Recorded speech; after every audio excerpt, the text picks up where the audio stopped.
And my fridge died. I mean, that's a... Hey, we all have our big and small issues in life, and that's to lose your fridge. That's big, yeah. big, especially if you just grocery shopped. Yeah. Oh, it's a very trying time in this house. No, no, but I really appreciate what both of you have been saying about this challenging time. We started this book club with it being a challenging time called the pandemic, and now we are in, you know, Black Lives Matter, All Lives Matter. You know, it's this intro. Just when you think of speaking with an HR leader today, just when you think it's like, wow, things can't get more stressful. It's like, okay, here's another layer to that. I think I would have rather had the murder hornets. Oh, what was? Oh yeah, something I just missed. We still haven't got the murder hornets yet, so we'll see. Is this a bug that's supposed to be coming? Oh, wow. Oh, it was yeah. In mid-May, it was like, yeah, there's murdered hornets coming, and yeah, they should be probably June's thing. They were coming, yeah. So 2 inches long. They could kill you potentially. Mostly, they just decimate beehives, so everybody's all concerned. But they were in Nanaimo last summer, so it's not new. It's just really interesting, I guess. I don't know. Well, weird. All the things that I guess my part of my well-being is not doing too much news consumption. So clearly, check, successful, because didn't even know that creature was a real thing, that insect that you're referring to. So I guess everything happens as it perhaps should, if one can find a glass half full in these challenging times. Here we are talking about section 4 of the book, and it's totally fine if you haven't read it. It's all good. I'm just so thrilled to be spending Friday afternoon with all of you. And it's the part of the model where we talked about when we have a failure resilient mindset. We've talked about having a failure resilient context, the environment, I suppose, last week. And now here we have opportunities to consider how we show up to these situations. We can deflate, we can just mitigate, and we can elevate. And I'd love to sit with this question with all of you about, and I'll be totally transparent. When I wrote the book, it was, and you probably noticed this, it was with a motion to go in one direction and permission giving that it's okay to take a few steps back and then, you know, come back to that place of elevate. And recently I've been thinking about, I wonder if that is a overly glass half full, or it's true in certain contexts. Is it really where we want to strive to go and be always? Are we always trying to aim towards elevate? And I think we have the most challenging situations happening all around us to help us really take on that question. Any thoughts? Michelle, yeah. Yeah, I think it's similar to the win-win scenario. Like, you're always aiming for win-win, but you'll accept the compromise. And I think aiming always to elevate, to try to get to our best selves should always be the goal. But sometimes it's you just got to get back to solid ground. And, it's similar to the mountaintop moment. Like, we're aiming for the mountaintop. That's the moment we can't live there. We have to bring it back down to sometimes just a more manageable situation. Like, week 2 migraines, I was not elevating nothing this week. It was just like, get through the day till I could actually go to bed and sleep it off. So, and what I've seen a lot in posts, and especially since the explosion of stuff that's going on in the States, and now we're talking about it in Canada more, and opening up conversations and recognizing there's a lot of work to do. There's a lot of work for us to do on ourselves. But I think always aiming for that goal, but understanding and honoring ourselves where we are. And I think that, you know, you got to get over it. You got to get happy. What's wrong with you? Still so depressed? Why, you know, why can't you snap out of it? I think that kind of mentality doesn't honor, sometimes you just need to be down in the stuff Right. to work through it, to be able to find some solid ground to move forward. Yeah. Yeah. Anyone else?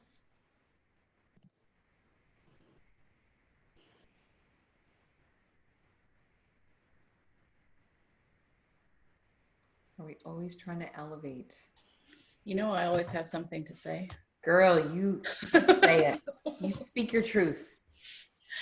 I think it's good to strive, you know, for greatness. I think what we miss a lot is what that greatness looks like to you personally, because I know I've been to these Spark conferences and they're amazing and they're wonderful. This is a small slice of people that have had very, very high success in certain areas. And while they're great role models, absolutely great role models, you start to wonder if, you know, my little piece of life isn't grand enough to be seen as successful. So I think it's not so much that you always have to turn away from elevating, but you have to be aware of what, you know, and it's not realistic success. That's different. It's what's going to make you feel successful. And if you're always comparing yourself to someone else, someone with different skills, someone with different opportunities, someone, you know, completely different from you, how will you ever feel successful if you're always comparing yourself to that picture? Yeah. And I think that's one of the gifts of being middle-aged is, and we may not be all the exact same age, but we're not teenagers and we're not at the end of our careers, right? Who would go back to the angst that we felt as teenage girls? My poor daughter, she's 15. She's gorgeous. She's smart. She's lovely. She makes friends easily. She knows she's eating salads all the time. And my husband would be like, Simone, you shouldn't be eating salads and you should feel good about your body. I'm like, okay, should boss, the boss of shoulds, the king of the shoulds town. Let me just give you an education about what it's like being a teenage girl. You look in the mirror and it's like a funhouse mirror. One day you're perfectly fine with your lot and then hormones descend and you look in the mirror and you have a totally distorted view of yourself. And you pointing out every single meal she's eating something different, it's not actually going to help her. It's just pointing out that she doesn't follow what you think is appropriate. Or you're going to get then her brother on it who can eat 1,000 pounds of anything and it doesn't even impact him. And now he's going to get on the train and now you're both going to, she's going to feel ganged up on. Because dudes, you don't know what it's like being a teenage girl. So the good news for us is we remember what that's like, living in this comparison, nothing's ever good enough sort of zone. I almost feel like that's a way to keep us grounded in these challenging times is we've been in those times where we've compared ourselves and we've tried to measure up to expectations that we completely constructed in our own mind. Imagine if we asked ourselves the question, what is realistic right now? Like what should I be striving for? That's, I think, the beauty of this perspective that we have before us right now. Can I just add that, yes, we're out of our teen years, but we now have Instagram. Yeah.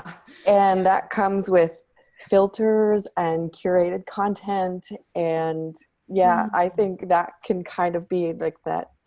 We're not in our teens, but now we have Instagram in our back pocket. So that can be a double-edged sword sometimes for me. You're absolutely right. So what is this is one of my favorite coaching questions. I'm going to ask you first, Michelle, but anyone's welcome to move it. Michelle H. Anyone's welcome to weigh in. What advice would you give your younger self? Oh. Yeah, this is always, I love this question. Shelley and I did a great podcast, so I'll try to find that and put it in the group because she had brought a quote about, you know, going back to your younger self and, you know, and my answer then and my answer now is I don't have any advice for my younger self because she's going to listen to it. she and you know, I don't have any advice for my 55-year-old self, because She's still not listening. my 40-year-old self or whatever, right?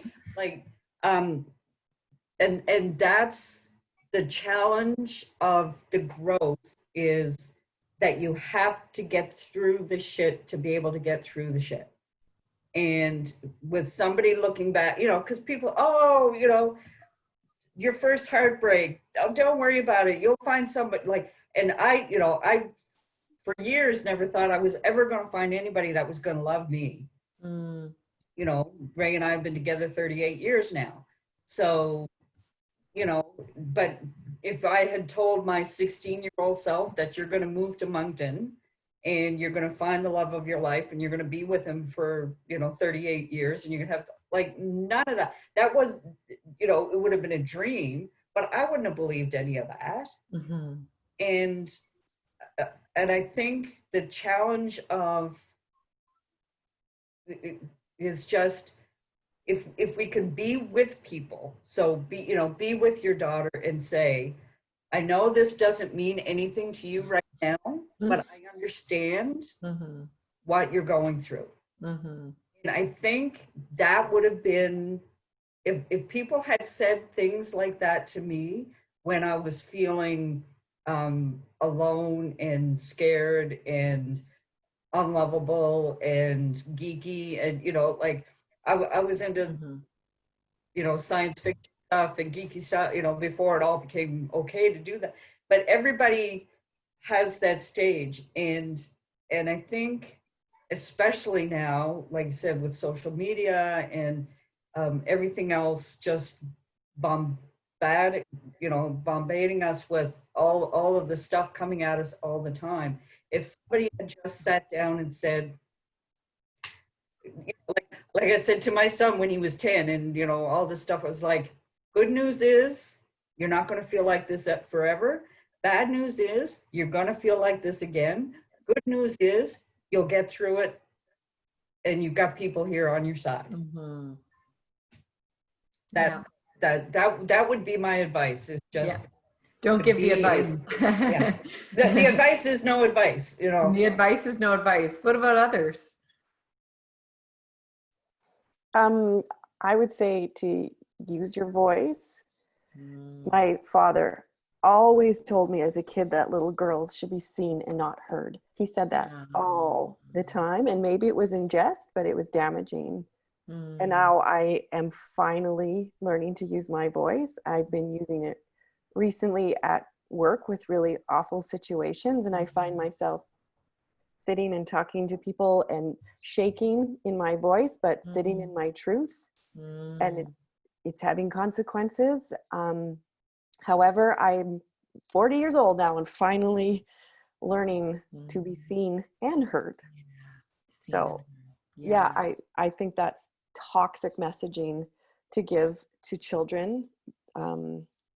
I have a daughter and a son, so I'm very conscious of what gets said in terms of that messaging. I realize that I can be the one to change the cycle now. So with my daughter, she's 8 now, but it's in terms of like body positivity and stuff, we learn from our greatest teachers, which are usually our mothers, and how to hate our bodies. I think our mothers are our first teachers of how to hate our bodies. And so now that I have a daughter, I have been so conscious to just tell her how strong she is and how her body works. That's all you need to know, is how strong you are and how your body works. Because we are not going down that road where you watch me hate myself. So much so that I knew the words that would come out of my mom's mouth, because it was such a consistent dialogue. She probably doesn't even know that she did that, but I could just basically spit it all out for her. So be seen and heard. Beautiful. Powerful, and such an important message, being intentional on what we say, how we self-reflect on how we've been raised and what we want to do differently. A few years ago, when I ran an Intentionally Brave workshop, I physically brought in a backpack with huge cans that I took the labels off, and one I had guilt and one I had fear, and And we carry around all these things, whether it's our experiences in learning contexts, and then that influences how we feel, or how we feel about ourselves, where we think we're being judged. So much of it is unpacking that history, for sure. Yeah. Yeah. Well, and really, if you look at what's happening around the world around some of the unrest, it's people people who aren't carrying around perhaps the same level of guilt and strain, or can't empathize because they're not wearing a similar mirror. So we as women can maybe better understand what it must be like for another marginalized group to feel the way they feel, even though that we are all women who aren't women of color. However, know what it's like to be marginalized and disregarded. And, you know, like Michelle, would mom and dad have had the same message to a son as they did a daughter? You know, so we know what that's like. It may be more challenging for people to own their truth when their truth has been told for an entire lifetime that your dominant truth is the truth. And here we have folks who are challenging the truth and saying, actually, there's more than one truth. The truth, what is the truth? And is that was the truth before, is it the truth now? Like, look how many truths have been reconstructed since COVID about what is safe, what is healthy, what's a good idea. We are reconstructing and co-creating new truths all the time. What is possible, what is, you know, what is doable, it's like, you know, there's three sides to the truth. There's yours and mine and the actual truth. Yeah, exactly. So, you know, I really honor the vulnerability of what has already shown up in our conversation that allows us to maybe our truth at the moment is that we need to stay deflated for a while, or feel badly, empathize for other groups, even if it's not affecting us. How many of us have empathized for what it must be like for healthcare workers, for people who've lost a loved one during COVID and couldn't be part of their funeral, people of color and what they must be feeling and victimized. My very good friend, Orlando Bowen, his CFL career was ended because of two police officers who decided that he was a drug dealer, and because it was middle of the night and he was a black man leaning against a nice car, and they denied it. And he used to be the spokesperson for that organization of trying to teach about reducing gangs and youth justice and helping kids who are from disadvantaged communities. And his family, his mother and father, worked very hard to create a new life in Canada, coming from Jamaica. And he kind of went, wow, like all my work as a spokesperson for this organization that victimized me. And then nobody who knew me stood up for me when they saw me sitting in a jail cell. They're like, because it was tall poppy syndrome. Don't pop your head up and say, hey guys, this isn't right. Even if you weren't also, you know, part of that victimization, you know, script in your head about people of color. So it's, you know, he had to come from a place of, and he's in the book, as many of you read, he's had to do a lot of work to go from this. He could have stayed angry. And he said the pivotal changing point was writing a letter of connection to the two men, the police officers who took away his football career, and forgiving them and calling them his brother. And then his life has, he maintained a great relationship with his wife. Now talk about the positive things on Instagram, or maybe not so much if I think about how little exercise my husband and I are doing together. But like him and his wife and his kids do cool things, and he like tries to feed out positive things to the universe. And I almost feel like I want to listen to his story even more because of what he's had to overcome, the obstacles that he chose not to see as the excuse for why he can't measure up or perform, or why he's a victim and walking through life as a victim. He walks through life from this amazing place of power. Mm-hmm. Patricia, you unmuted yourself. Yeah, what you're saying, like we do need to sit and listen, and we don't like to be uncomfortable. And that's why we quickly pass through it. And this is not in the current crisis context at all, but it made me think back of over a year ago when, as parents, we often don't want to see our kids fail. We don't want to see them sad or uncomfortable or go through rough things. And I think a lot of times we're doing them a disservice and actually making them more anxious. I don't know if I shared this in a previous meeting here, but when I went on a solo trip over a year ago by myself, the worst thing for me at that moment, because I was so burnt out and really needed a trip away and just some joy and a break, the worst thing for me at that moment was if my flight was going to be canceled because of a snowstorm, and all the flights were canceled, and I still had us drive to the airport because I just needed that trip so badly. And it wasn't safe for the flights to go. But so we had to come all the way back home, and I had to rejig the whole trip and the next day go, and everything was fine. It was just shifted one day, but it was the worst thing for me in that moment. But once it happened, I was less stressed. So I was so stressed leading up to what if it cancels. And so when I was vlogging, when I was on that trip, that was one of the things that I shared, that wow, the stress completely went away when the worst thing in that moment, it's not the worst thing in the world, but when it actually, my worst fear at the moment happened, I was less stressed. And it really made me reflect on all the times we try to prevent our kids from failing, that maybe we're actually causing them more anxiety than if they learn to go through the rough stuff, because they're going to in life, and build that resiliency. So. There's a new show on, I think it's Amazon Prime, with Reese Witherspoon.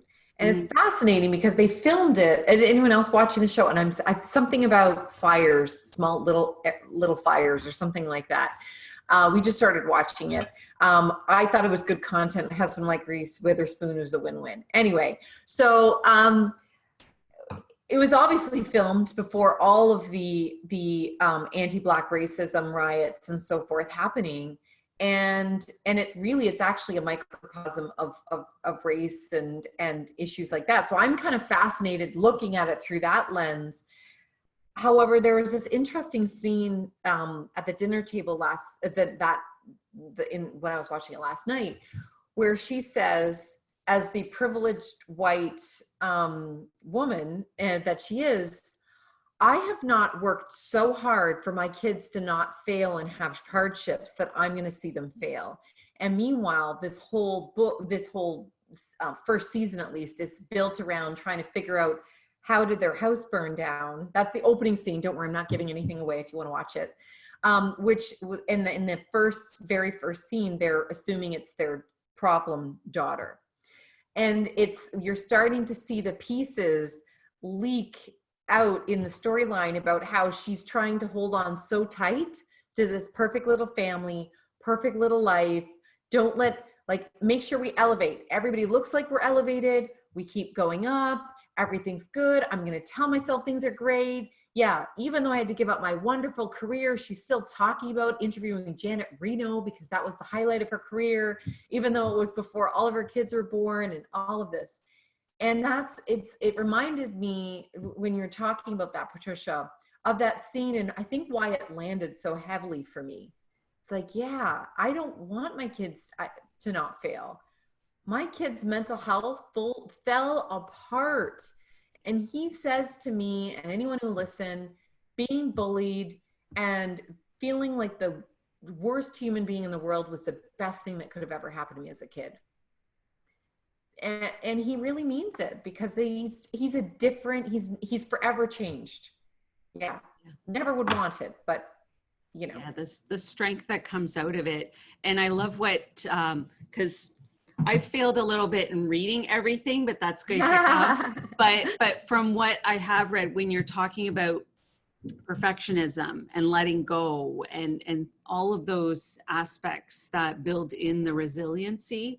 We need to be teaching that to our kids. And with my daughter going through the same, similar stuff of terrible bullying and the darkest moments of our life as parents for years, trying to battle our way out of that.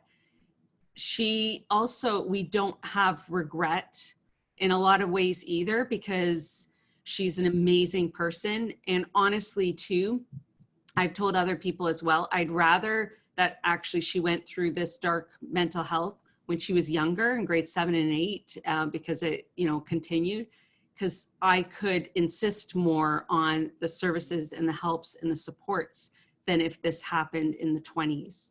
Right. So, and you're there to be there for her, to support her, to help her build strategies that she'll need all throughout her life. Yeah. Absolutely. I mean, what do you think how will our children be forever changed for the better by living through a pandemic, by seeing such talk about finding your voice, eh, Michelle? The, anti-Black racism riots happening.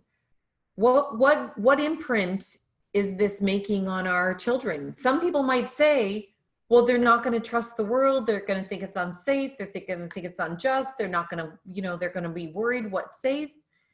Is that the way it is? Is there possibly another perspective? What can you predict? In my case, over this past week, my kids, my two youngest ones are 26 and 23.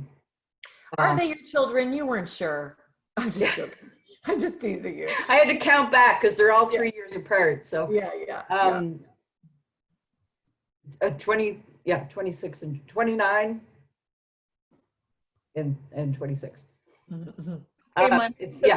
This is what happens with time, and 2 migraines this week. But the two of them are very quiet on social media for the most part. They don't do a lot of posts. They don't share a lot of their personal life and things like that. But this week, both of them, particularly my daughter in Newfoundland, but my son who lives here at the house as well, have been sharing posts from Black Voices, have been sharing information, have been sharing ways to learn, ways to educate yourself, like every day, multiple things. And it would go weeks without, sharing anything about anything that's going on in their lives. So, for both of them who are very introverted and very personal, to have that voice out in the world and to make themselves, make their beliefs known, make their boundaries known, make, like my son posted, anti-Black racism is not an issue. Like if you don't believe, if you say but all lives matter, we're done, because this is what we need to be at right now. And I'm extremely proud of both of them, because for both of them it is outside their normal way of being and also outside their comfort zone as sharing information, but shows the passion that they have for equality and rights and other people's well-being. So I think they strategically use their voice, just like Michelle. To just get out there. So it is an evolving process, and I think that the generations coming up, they do have stronger voices. They are not afraid to use them, but they're also more I would say selective, but more intentional about when they actually do use their voice. It has more impact because it's not just posting everything about everything. Right. Suzanne, what about you? You've got 2 littler guys. What do you think as a mom? Do you see this as a time for them to experience the world in a powerful way? Are you worried for them? How are you handling it as a mom? I think my kids have a better understanding or a better acceptance, or it's less, I don't even think it's an issue for them. When you talk about race, there's kids of many different colors in both of their classes, and it's just, this is my friend, he's Yes. Black, right? That's it. They're accepting, they're understanding, they don't have the hang-ups that, and I mean, even though I think our generation is more equipped to deal with the Black Lives Matter and acceptance of diversity more so, we're still uncomfortable with it to a degree that we're not sure how to act, right? You have that belief, that's your core belief. My whole career was based around increasing diversity and making sure that people were accepted for what they brought to the table, not because of what they looked like or where they came from or what language they spoke or all those things. So, I mean, that's a core belief for me, but you know, sometimes I get uncomfortable because I don't want them to feel uncomfortable. So then I'm hyper aware of what I'm doing to make sure that they're more comfortable than I'm more uncomfortable, and then I just look stupid. So it's, but my kids are so much better at it. It's just part of their day, right? They know those kids are different. They know other kids are different. Kids freely talk about that stuff with each other. Like, if I remember my son, there was another little boy, and he had like we were traveling, we didn't even know who this kid was. He was missing part of his arm. So my kid goes up to him and goes, "Hey, what happened to your hand?" And the kid said, "Well, I was born with it." And they're like, "Okay." And then that was it. Right. So I think I'm not worried about them from that perspective. And even the pandemic, the virus itself, they understand it's a virus. They understand what viruses do to your body. They know that they have to keep themselves healthy. That's not an issue. My older son has issues with not seeing his friends. He's a raging extrovert. This is suffocating for him in a way. We're finding ways for him to get in touch with more of his friends, and I let him have my phone for a little bit with his buddy the other day. So, and wander off. Mom's being so flexible too. My younger one, he could stay home in his underwear forever, right? Yeah. Like, it's, so no, I'm not, the topics I'm not worried about. It's the swirl around the topics that I struggle with how to explain it to them. Like, do I really go in depth about some of the issues without destroying what understanding they have? And in some cases it's better than mine. Like, how do I choose which parts to really delve into? And I had a conversation with my son about how to, like, being a good person and what that means. And you know, I said, basically, you try to be kind, even though you don't want to be kind, and treating people how they want to be treated. And he looks at me and he goes, "Shouldn't we be treating them the way they want to be treated?" And I'm like, well, the lesson's done. I have learned something. Yeah. Right? Yes. Oh, never mind. Yes. So yes. I'm not worried about them in a variety of things. Am I worried about them using a blanket to slide down the stairs? Yes, I am. Yes, I am. So that's such a funny, funny tail end of you're like such a beautifully deep, reflective person, and you have such a funny wit to you, Suzanne. Thanks. I just love it. It's like, wait for it. There's something funny coming. Wait. There it is. Here. I love it. It's too serious. I have to change the topic. No, it's good. And you know what you inspired the question in me is, so do we say, how do we talk to our kids? Or do we say, how can my kids teach me about this? And it revealed my own bias that I feel like I need to be a teacher and help them, when in actual fact, your point is so well taken. They get it. Maybe they could be teaching me something right now. Your kids, I mean, not my own. No, Oh, I don't know. Yeah. I want to know about the kid in the underwear. What he thinks. Yeah. My kid in the That underwear, relaxed. Yeah. my kid who won't get out of his put pants on is oh God, he's so he's the scientist, right? Yes. This is the statement. He doesn't build you up to it. It's just the statement. And he doesn't quite understand the nuances of maybe that's not a nice thing to say. Whether or not it's true, you got to filter a few things. Right. And he was sitting next to this little friend, and he looks at him and he goes, "You're my second best friend." And I'm like, oh God. Lisa, and was the kid okay with it? Like, okay, I was just Well, the curious. kid just kind of looked at him. And of course, the kid's parents are sitting there, right? It's like, oh, the world swallow me whole. That's hilarious. So I'm hoping that he learns more about empathy from his brother. Right. Right. Yeah. Michelle H. I'm finding it hard. My kids are 8 and 5. I'm finding it hard to bridge that conversation about George Floyd to them, that a police officer murdered somebody and people watched and it was on film, and this is a global response to that, because I'm just finding it hard to put it into words that we need to trust the police and the police are there for our safety. Like every message that you've told your children is that this is what the RCMP is for, is to help you when there's difficulties. So I'm finding it very difficult to even talk about it with my kids. We don't have television in our house, so they don't probably have a bloody clue what's going on. Mm-hmm. And anytime I do have news on, it's in my earbuds, because I can't have Trump in my children's head at all. So if there's any news consumed, it's just mom's listening to the news in her ears. So whether I'm being ignorant, I don't know,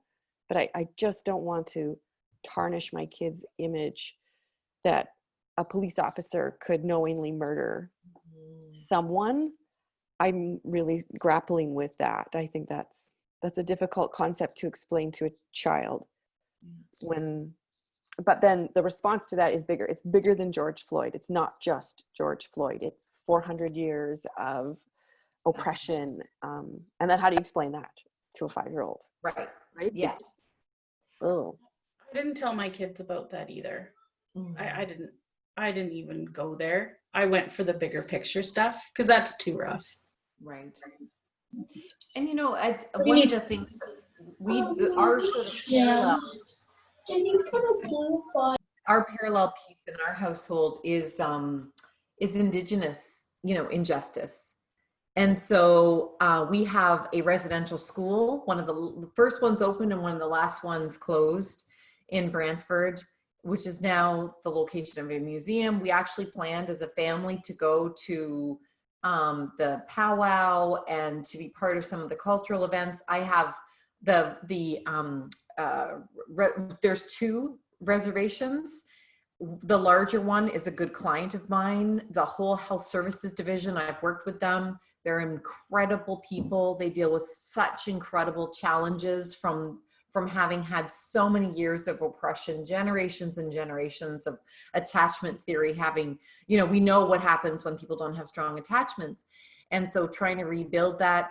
And they probably are at a greater advantage than a lot of other communities that don't, at least, aren't quite as cut off from the rest of the world in terms of, access to good, consistent food and healthy food and so forth. That's the parallel that I've been making with my kids, is that this is not a US issue, because of course, one can make the argument, well, it's not as bad here, and we weren't as big a part of the slave trade, and that we actually, we were part of the Underground Railroad and the, of being the destination where a lot of people would flee to. And I would say, but we're not really off the hook, because after we helped people escape slavery, we then, for generations, took Indigenous families away from there, and they're still suffering consequences of that.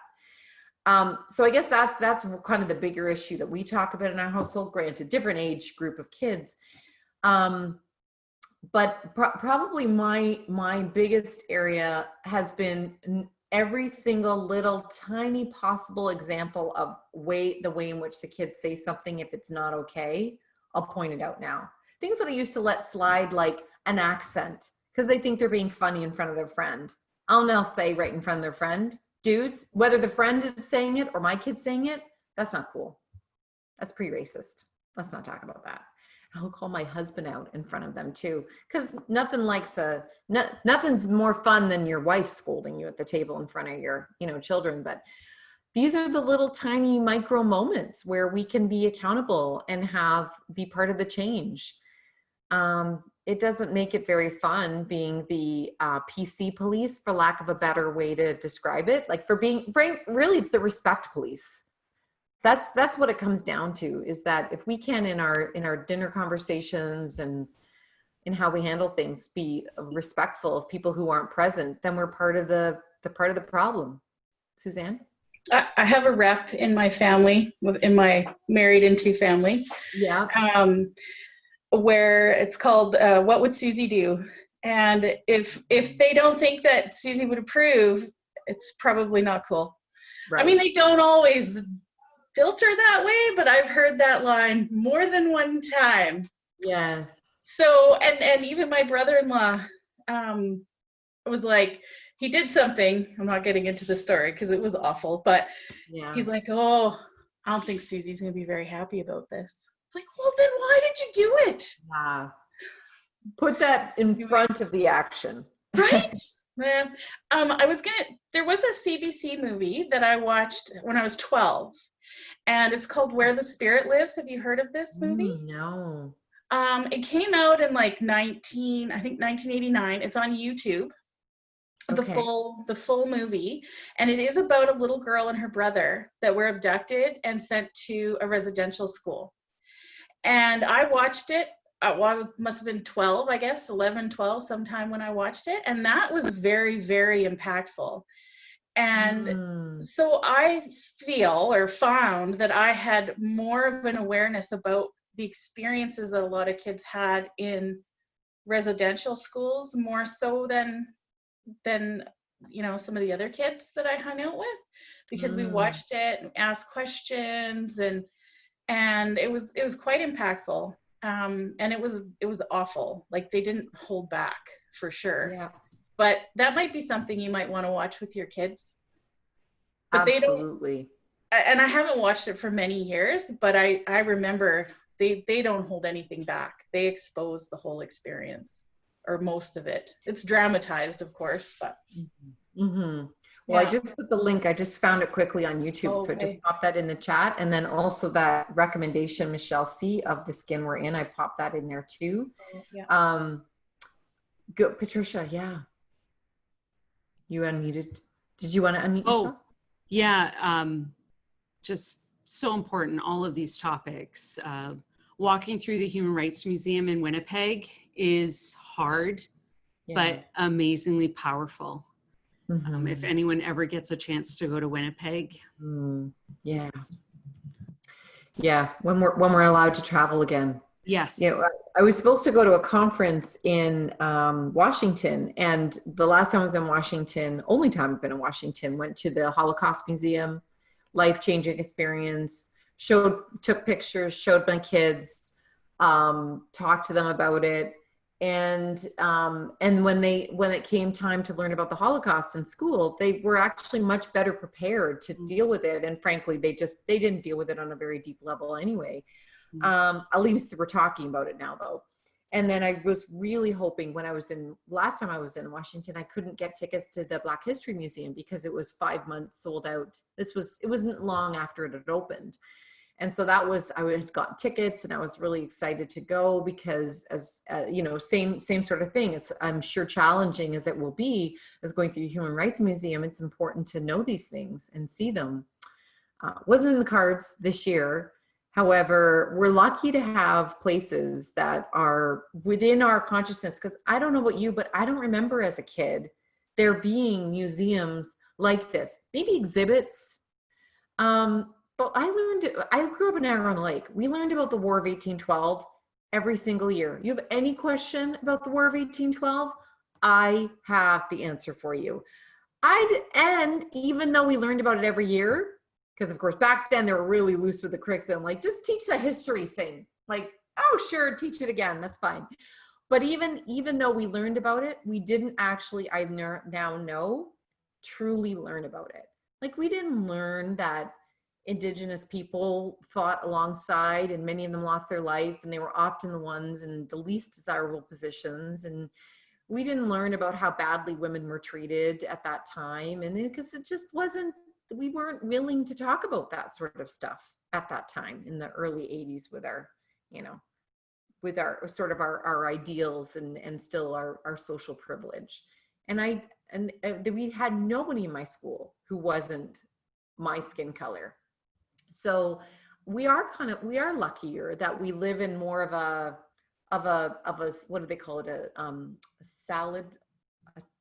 What's the sociological term for not a melting pot the way the US is? What's that? A salad bowl? Mixing bowl. Well, I don't know. There's a sociological term for it that's not a melting pot, but a where people are allowed to, or at least more likely to have their culture respected and not be expected to assimilate into our culture and ways now anyway. Michelle, see? Yeah, I was just thinking, like, when I lived in Newfoundland, the museum that we all went to at the time, the Newfoundland Museum, had a very small section of, like, this is from the last Beothuk person that was captured. I always knew that story because my mom grew up in Millertown, which is on the shores of Red Indian Lake, where the last Beothuk person, Mary March, was captured.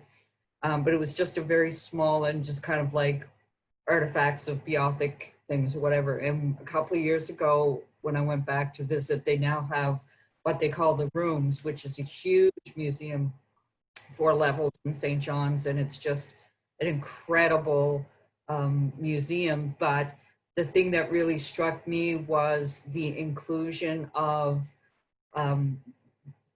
Inuit and Beothuk history, and the apologies of the, you know, we know we did wrong, you know, in this case.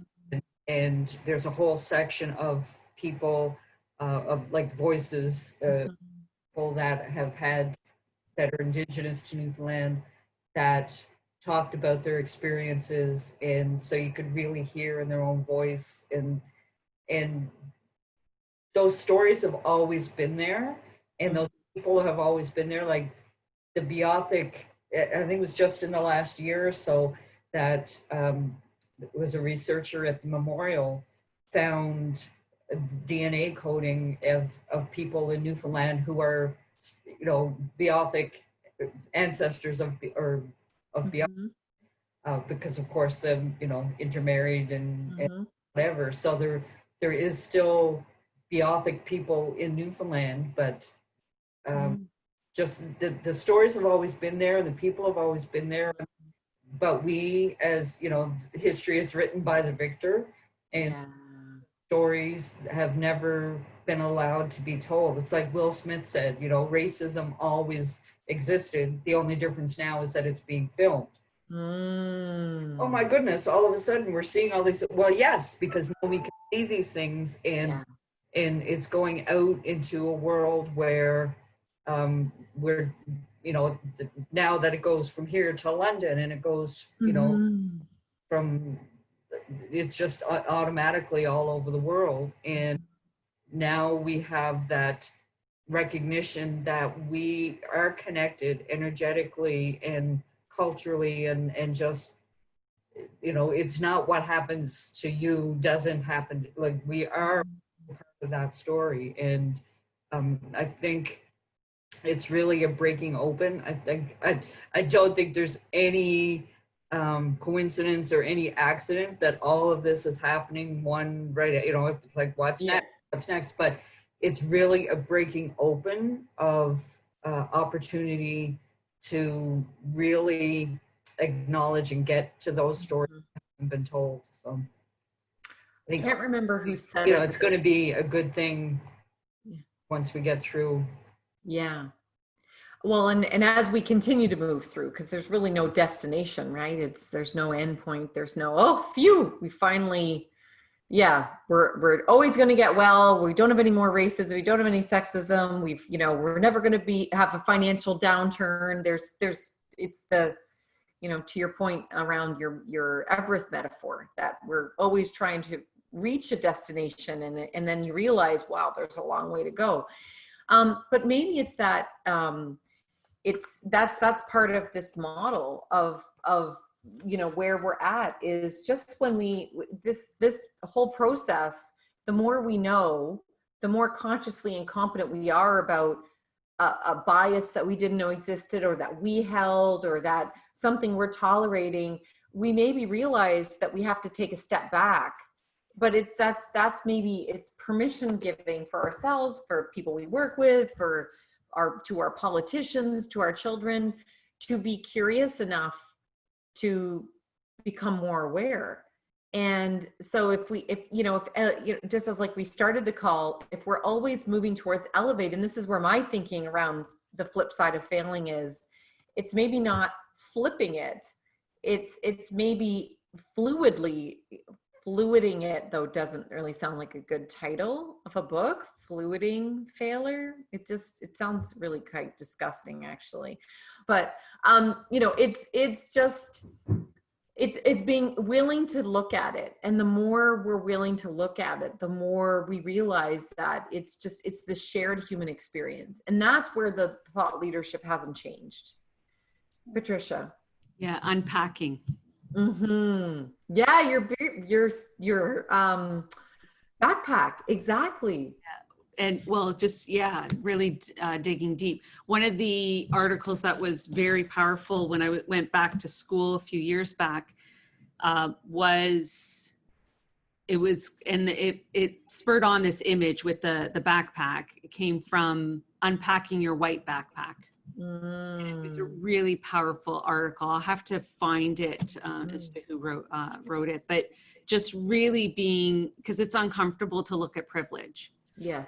And certainly even as women and all different circumstances, we've also gone through stuff, different than maybe privileged white middle-aged men, or wealthy or whatever.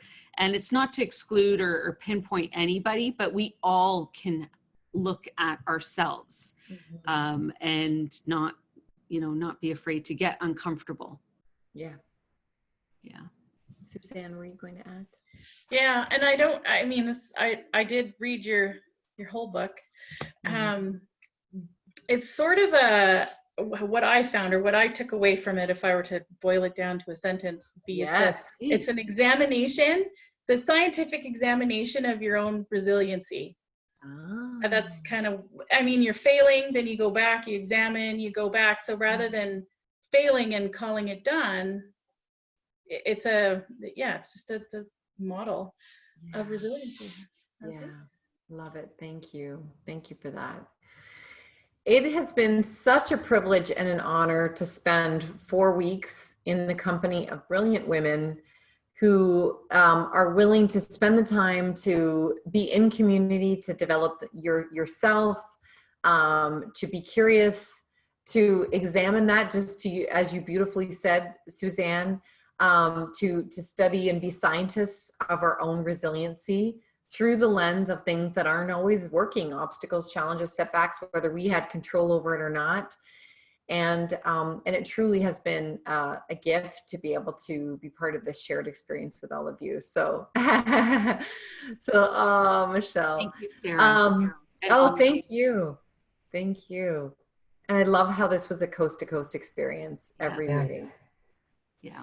I feel verklempt, very honored and very blessed to have been able to spend the last 4 weeks with all of you. I've learned a lot. You've helped me through a lot of stuff these last 4 weeks. I'm just very glad that I have you now all as friends. Yeah. We need to do another book club because this has been fabulous. Well, the Spark Book Club is going to be a thing. I'm pretty sure. I hope I'm not doing a spoiler alert. Drew Dudley, I believe, is going to be the next book. Yes. I was going to ask for the next book. Yeah, that's. I think his book. Michelle's probably got it somewhere handy because I think it was. Yeah, there you go. Day one.